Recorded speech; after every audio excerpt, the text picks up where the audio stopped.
Welcome to Too Techie, the podcast that challenges MSPs to think beyond the tech and build smarter, stronger, and more intentional businesses. I'm your host, Lauren Keeves, and today we're talking 2026 predictions and what MSPs can expect in the year ahead. Joining me today is James Davis, leading Fractional Chief Strategy Officer from the TSP Advisory. Let's get into it.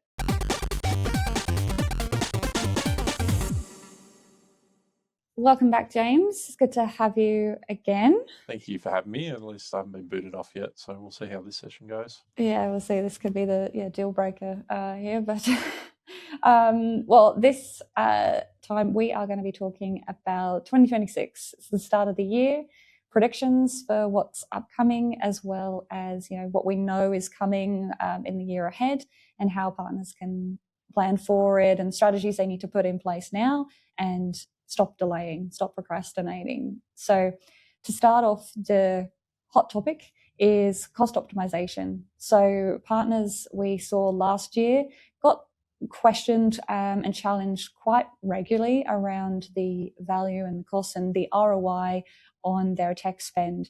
And we see that more happening over 2026 and how they can start combating that and having those conversations. So James, from your side and the partners that you speak to and in the industry, what do you think we can do about helping partners with cost optimization?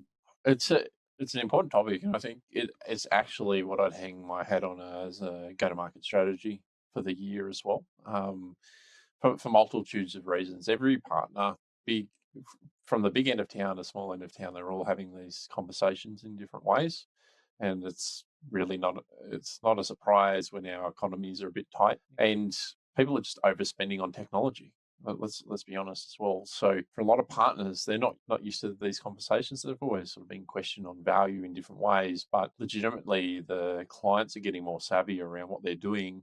They're either ramping up to sell and exit their business, so they're going on that trajectory, making decisions based on that, or they're looking at what ROI are they actually getting on their technology and where can they invest that to actually get growth, get efficiencies, drive profitability, like things that business people actually care about. We've gone past that point of like technologies there in place, and it was more adoption's not even the right word. It was more like everyone transitioning all their business practices into technology. That sort of happened for a majority of industries in our region.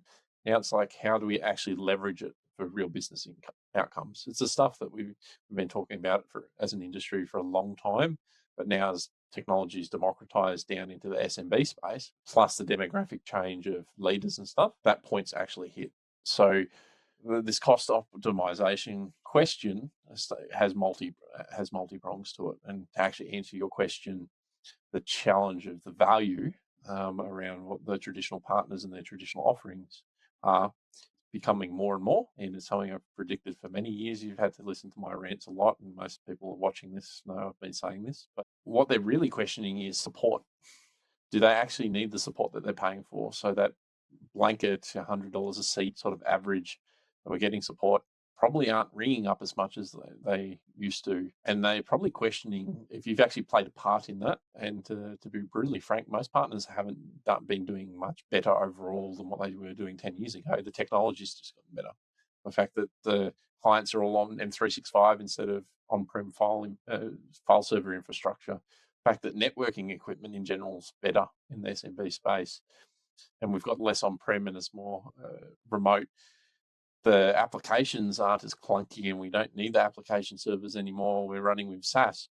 They don't actually have the support requirements. So legitimately, clients are asking a valid question here, like, what do you actually do for me? And that's where a lot of partners are like deers in a headlight, because we've revolved around our value prop is that end user support side. Then we did some infrastructure management on top, and most of us haven't shifted from there. So that's a really long answer to a really simple question.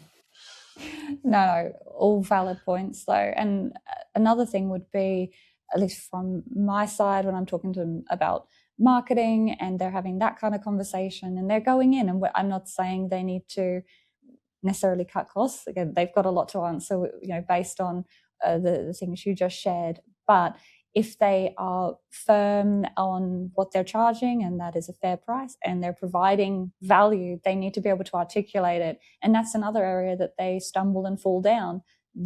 I have conversations all the time with, other MSPs and TSPs out there. And, one of the first things I ask is, what makes you unique and, what value do you provide? And they trip over. If they can't tell me and I'm into market their business, how on earth is someone that's starting to question their cost, question their value? It's going to be a no-brainer and they're going to just walk out the door. If you can't do it, then how are they meant to know? And that's not enough of a reason for them to stay. And I mean, that leads us quite nicely into something that we touched on in our last podcast, which was around talking to clients, adding more value, creating more stickiness. And it is that simple. It is just talking to them more, finding out what their business challenges are. How can you help solve them and find these ways to provide value? What would you think that MSPs need to do this year in particular, other than the basics if we can, to provide value? It really starts from understanding what the clients actually need from us. And we need to pivot away from support is our main value prop. The reason why a lot of us can't convey that value is because back in the day, the value prop was obvious. People had technology, it was breaking. They needed someone locally that could jump in the car and they could trust to fix it. That's all we needed. And as we transitioned into the MSP side, the value prop wasn't for new clients. It was all our existing clients to go, hey, all of that's varying bills that you're paying us. We'll just fix price it for you and we'll solve a lot of these problems. But that's where most of us have stopped and we haven't kept up with understanding our clients. A lot of us fell into, there's a good, strong business model here. It can make us more money. We just need to keep doing what we're doing and let's ride out into the sunset. Problem is, the model that we were sold back in the day has had a shelf life and the world has changed around us. And so it has moved the goalpost. And so we need to keep adapting. And whatever you adapt into, and this is that focus, ultimately it's providing what the clients need from a technology perspective. And if I can really boil it down and not overcomplicate this, they're looking for someone to make sure their environment's secure. There's some sort of form of governance and transparency around what they've got so they can make decisions. And they want someone that can proactively lead them with advice to grow their business, reduce risk, increase profitability. It's as simple as that. And we don't need to go and bolt on this big, great AI practice. It can be as simple as going back to cost optimization and going, our value is we know what you've actually got and how you use it. Let's save you some money first on all the things that you don't actually leverage. And then let's look at what's next that you can invest in. That's a value prop. And as simple as it is, that's a strategy. And it's a uniqueness in the market because most partners aren't doing that. But it's not a cookie cutter approach. And that's what partners are looking for. That's how we built MSP, was let's go the cookie cutter approach. They're looking for the next cookie cutter approach to then copy and complete. But it's not there. And it's not coming anytime soon. So you've got to know your timeline of how long you're staying in the business. Are you exiting in the next 2 to 3 years, or are you transforming for the next 10 years?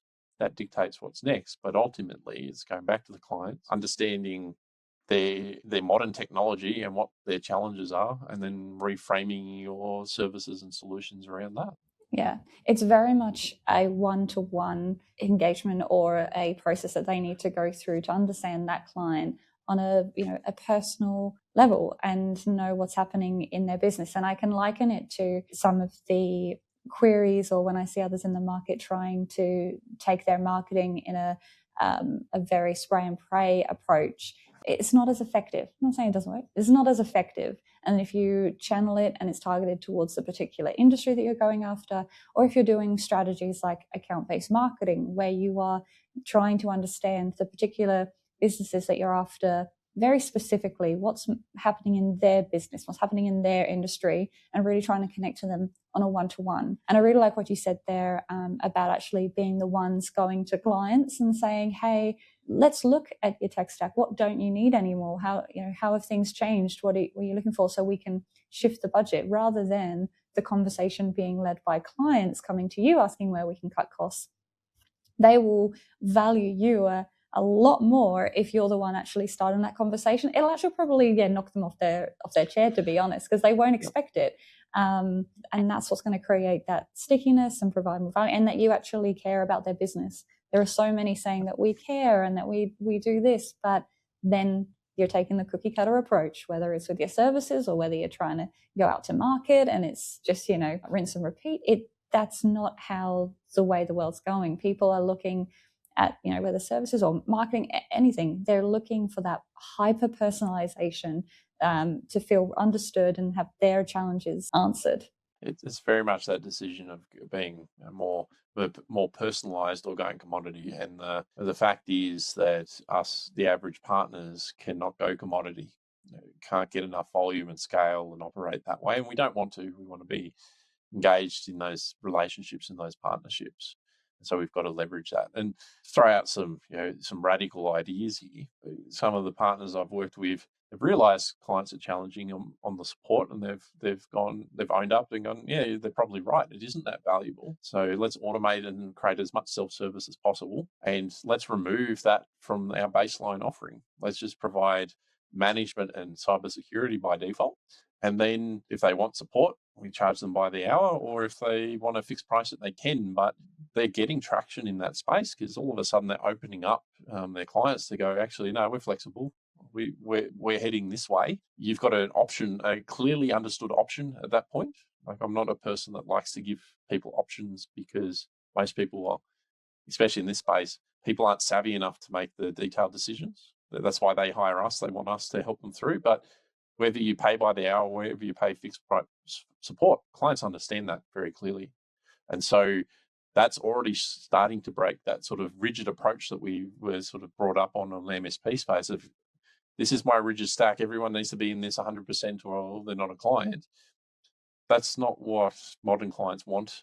And especially when you start getting to the demographics, if you start doing that to millennials, they'll just dump you and go to someone that is flexible, because that's not how they approach it. And so again, it goes back to understanding your clients. But that flexibility, all of a sudden, let's just say $100 a seat, and we're cutting $50 out for the support side. You'll still make some money on the support, but all of a sudden you've got $50 a month to funnel into something other high value. And clients aren't looking just to cut costs and get rid of it all. They're looking at where to properly spend it. And so if you do that across your side and then be able to go, let's look at the voice data mobility side. A lot of partners are still avoiding that completely. It's easy commodity stuff to save money and shift and improve outcomes. You expand that into then their shadow IT, and now the shadow AI, but really it's just shadow IT. It's where's all the SaaS spend? I just from even my experience working with partners as long as I have, I can guarantee I can go into 99 out of 100 partners and the average partner size and save them $3,000 a month because they're spending on tools that they don't use or are on the too high a level of tiering that they don't use the functions and features in it anyway. And all of a sudden I'm saving them $3,000 a month. That's the same approach that we can do, because we already know most of the tools that they use aren't governed by anyone. We're not managing it. And we know that if no one's managing it, they'll get sprawl, not just sprawl of tools. They'll have no doubt have users in it that don't even work for the business anymore. And they're spending all of this money on stuff that they're not using. And that there is a massive value prop that's tangible straight away. That's very easy. Plus, when you tie that to actually going through and asking questions about the tools, then you get an understanding of the business. But I'm finding a lot of partners, they either don't want to do that because they're tired and they don't want to transform, or a lot of partners are too scared to go out and have these conversations with clients because they don't feel like they're perfect enough to be able to drive this. And that's what's holding them back from a lot of things. Yeah, well, that was exactly the same thing about cyber and going to market with their cybersecurity package. Some of them, I think even some of them still aren't even out of the gate with that because they're just overthinking it, procrastinating it, trying to get it polished and perfect. And it wasn't about that. It was just there is a recognized need in the industry, in the economy, that we need to boost our cybersecurity, go to market with a solution. You can iterate it, you can work on it, but just start doing something. there are now partners that are, so far ahead in that game that, they're now onto the next thing. It's a real shame, but it does just start with them, stop procrastinating, and just get moving with that. But and that quite nicely ties into the next challenge over 2026, and we've already been seeing it, so this is not new news. But with AI and automation, there are some partners that are ready and they're actively creating a practice. And it's not that you necessarily need to. That's not where you want to go by all means. Then it's, take the partner approach, but you need to have a stance on it. But this point in particular that I want to make around AI and automation is around, we've seen a lot of partners with clients that have just gone out off their own back and go introduce these tools into their business. And the MSP is none the wiser. It comes up in a casual conversation.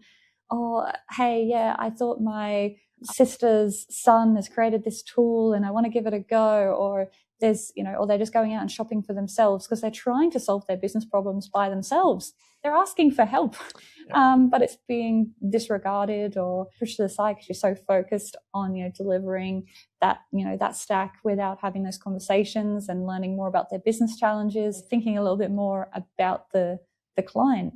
And that risk is just going to increase.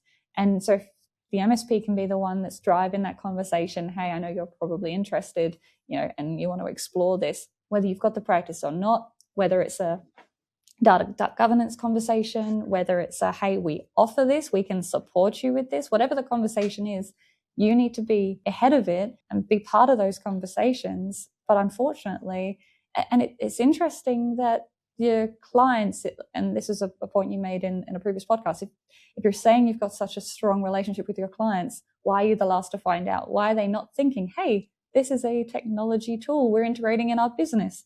Perhaps my MSP should know about this, but it's not. And, it ties quite nicely into the other points that we mentioned before. But yeah, what do you have to say around that? This is a big reflection. There's two sides to this. There's one that we're not talking enough to our clients. I can't say that enough. I'm going to go blue in the face this year. Just keep repeating that. The other side to it is AI now in the industry is touted as this brand new, shiny stuff, and it's its own special category and all of this. But when you actually peel it back, it's another application. There's different types of technologies in it, and there's different methodologies that you use, different kinds of technologies and all of that.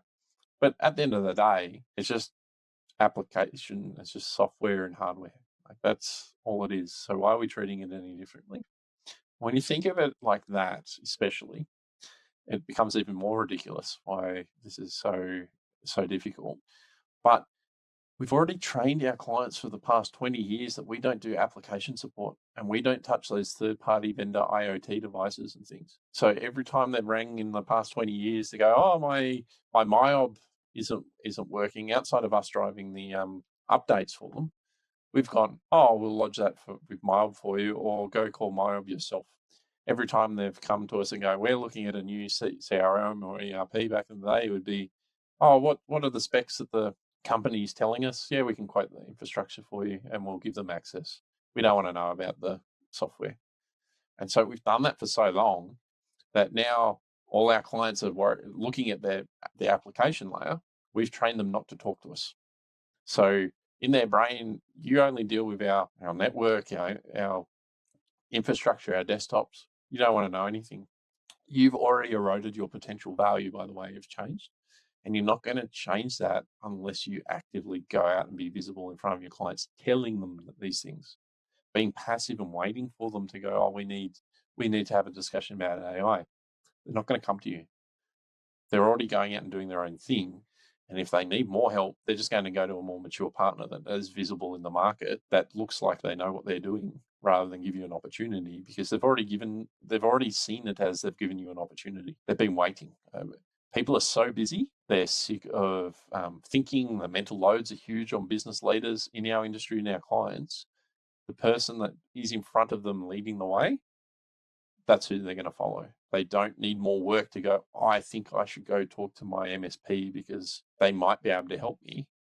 If they don't know that you can help them, they're going to go to the path of least resistance every time. And that's that mind shift that we really got to take. And that only comes from talking to our clients. But the opportunity here is if we're visible in the market, we can be a market leader that the clients in the average MSP, they're going, I'm sick of this, I want something else.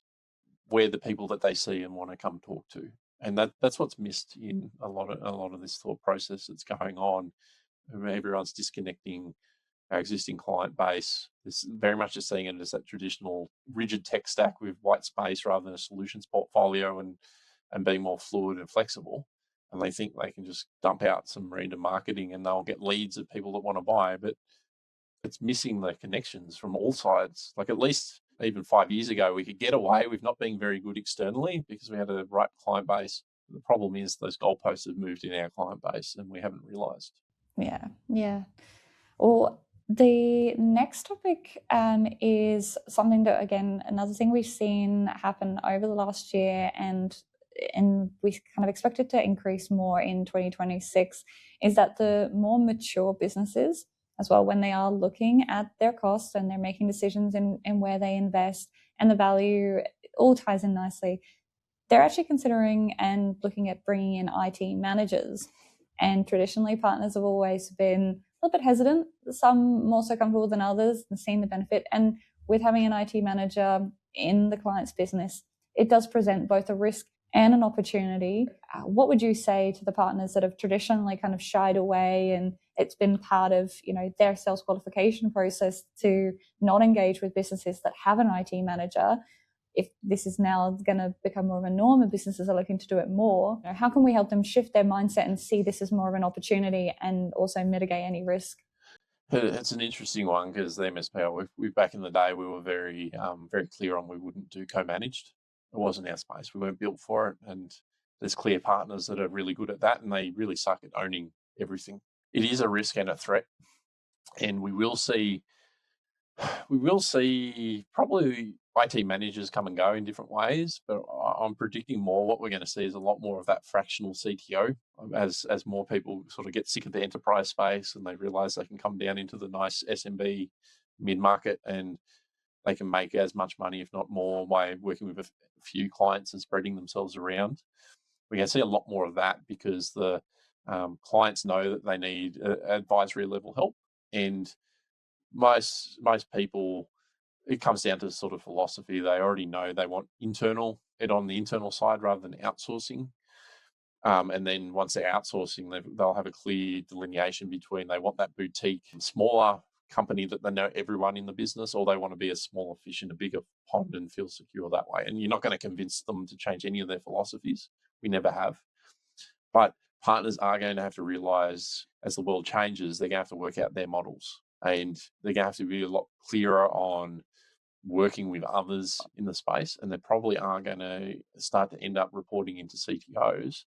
And a lot of partners aren't used to that at all because they're not used to any kind of governance. They're probably not used to having someone smarter on the other side. And they're going to be very challenged by that. And if they don't have the answers and they're not providing value, that person's whole job is to make sure they've got the right tech partners coming in to deliver the outcomes. We're gonna be crucified, a lot of the partners. So I think still with those changes, I'd still be very deliberate of not trying to be one foot in each camp because it doesn't work. The engagement models are different, the solutions and the pricing and methodology is very different. I'd be either focusing on specializing with co-managed in certain industry verticals, or I'd be focusing on being the full outsourced. But if you're the full outsourced, you need to be acting as that CTO level resource. They wouldn't go and hire someone if you're filling that spot in a lot of these SMB things because it's more difficult. They've got more people.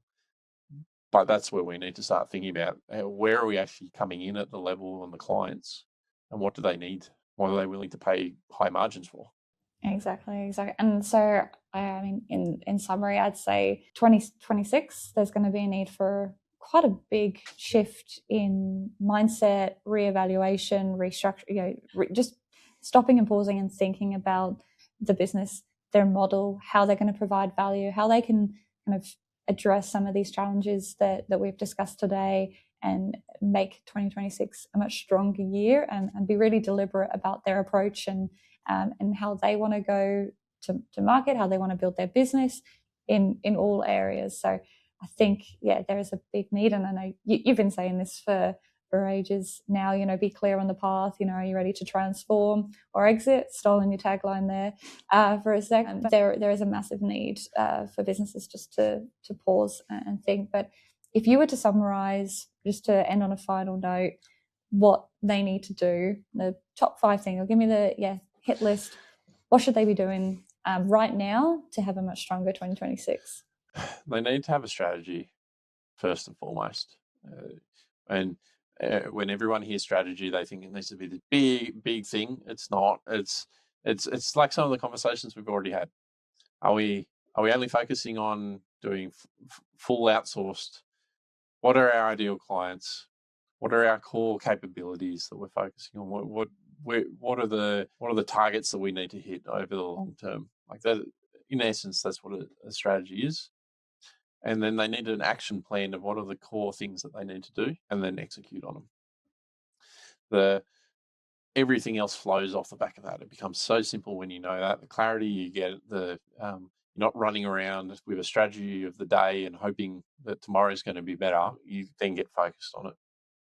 And probably to make those decisions, we need to go talk to our clients.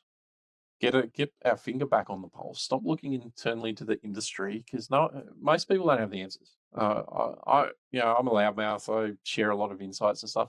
I don't have all the perfect answers either, but most people are all sitting there just like you and are completely lost. So as a partners, we're sort of blind leading the blind, because the best high-performing ones aren't contributing back into the environment at the moment because they're too busy. And all we're hearing generally is outdated thought leadership of like, it's MSP land of 2010 we've cyber bolted on, and let's bolt on AI on top of that. Or it's the vendors trying to drive an agenda and have no idea about how you even operate, let alone what your clients do. So why are we listening to that? Go spend the time absorbing what's going on in your client industries inside your clients, and then build a strategy around that. And that becomes a lot clearer, a lot more purposeful. And then you just need to execute off the back of a plan. And I know I get the comments from partners all the time of, they know what they need to do. Great, so why aren't you doing it? And so that either means you are lost, or you don't actually know how to do something, or you're needing accountability, and that points to getting external help to drive you. And that could be in various different forms. It could be an advisor like me. It could be a specific consultant, see like yourself, Lauren. It could be a peer group. It could be community. It could be a program. It could be a strategic facilitator to implement a strategic framework. Like, there's no single right answer. You need to know where you're at and what you need, and then actually get the help so you can unlock yourself. And the ones that are doing that are the ones that are progressing forward. They're getting new clients. They're uplifting their existing clients. And it's never been more important to get new clients, because 2026 especially, we're going to start seeing more and more the ramp up of baby boomers exiting their businesses. So our clients, our loyal client bases that we've had for a long time, are at more risk than they ever have been. Doesn't matter how good you service them. If they sell it out to someone else and they bring it in-house, or they go somewhere else, they're gone. And so how are you replacing that? And it's not trying to scare you, but that's why we need to be focused on looking after our existing clients and then growing off that base. Well said. Well, thank you so much for joining me today, and giving a bit of an insight into the challenges and how we think that the MSP industry can start tackling them in 2026. And I will see you back here next time. Thanks for having me. We'll see if I get it next time. Yeah, I was hesitant on that. No, that's good.